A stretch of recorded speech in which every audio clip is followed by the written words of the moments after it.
शिक्षा विभाग ने अब तक का सबसे बड़ा फैसला लिया है। एसीएस सिद्धार्थ ने डीओ का पावर कट किया है। 1 अप्रैल से डीओ को कोई भी वित्तीय अधिकार नहीं होगा।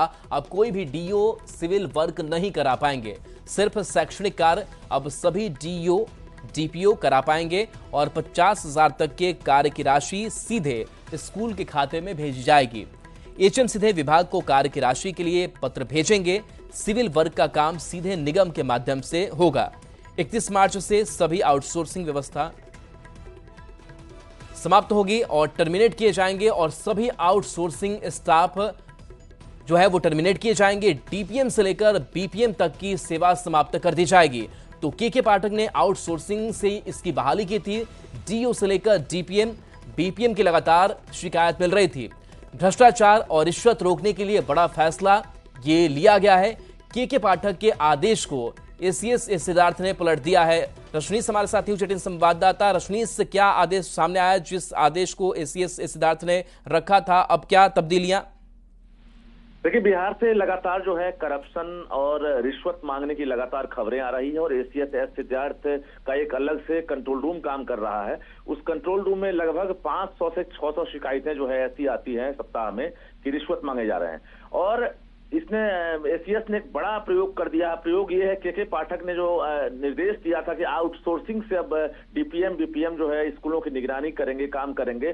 सबसे पहला आदेश ये है कि 31 मार्च से उनकी सेवा समाप्त हो रही है। यानी आउटसोर्सिंग से अब जो भी कर्मी काम कर रहे थे, अब कोई भी कर्मी अब सेवा में नहीं रहेंगे। 1 अप्रैल से नई व्यवस्था लागू होगी। दूसरी बड़ी खबर है कि डीईओ जो जिला शिक्षा पदाधिकारी होते हैं उनको अब वित्तीय अधिकार नहीं रहेगा। 31 मार्च के बाद किसी भी डीईओ को अब वित्तीय अधिकार नहीं रहेगा। यानी अब सीधे कॉर्पोरेशन के माध्यम से, निगम के माध्यम से अब जो भी डेवलपमेंट का काम होगा, इंफ्रास्ट्रक्चर काम होगा, अब निगम के माध्यम से किया जाएगा और डीईओ अब इसमें हस्तक्षेप नहीं करेंगे। अब डीईओ डीपीओ सिर्फ और सिर्फ शैक्षणिक कार्य पर ध्यान देंगे, ना कि उनको अब किसी भी प्रकार के वित्तीय अधिकार रहेंगे। इसके अलावा अगर बात करेंगे तो जो शैक्षणिक सुधार अभियान चलाए जा रहे हैं उसको लेकर बच्चों की उपस्थिति बढ़ाने के लिए, बच्चों की एक तरह से निगरानी के लिए अब डिजिटल जो अटेंडेंस है उसको लेकर भी प्रयोग किए जा रहे हैं।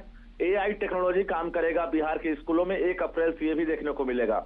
और जो 6 जिले हैं वहां पायलट प्रोजेक्ट के तहत जो है अब अटेंडेंस की सुविधा होगी, बायोमेट्रिक अटेंडेंस बच्चे की बनेगी। तो कहीं ना कहीं कई नए प्रयोग होंगे और 31 मार्च के बाद ये बदलाव दिखेगा। सबसे पहला बदलाव कि आउटसोर्सिंग के कोई भी कर्मी अब नजर नहीं आएंगे। यहां तक कि हाउसकीपिंग का भी काम जो है अब जिला शिक्षा पदाधिकारी नहीं देखेंगे और वो सीधे निगम देखेगा।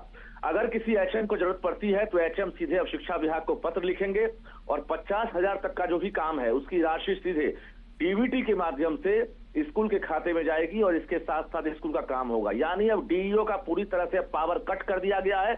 डीपीओ अब जो है वित्तीय अधिकार डीओ नहीं देखेंगे और अब सीधे एसीएस ने यह बड़ा फैसला लिया है। के पाठक ने आते आते कई तरह के नए प्रयोग किए थे, जिस प्रयोग को अब धीरे धीरे अब एस सिद्धार्थ ने बदलना शुरू कर दिया है। इनका अपना प्रयोग है और बता दें आपको कि ऐसे 38 जिले हैं जहां पर 38 डीपीएम होंगे।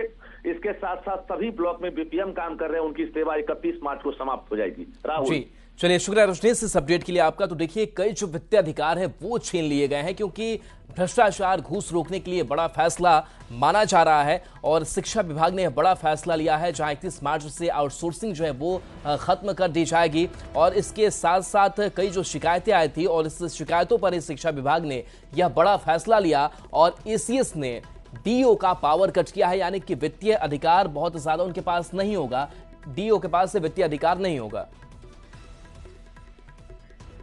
और चलिए, न्यूज़ 18 बिहार झारखंड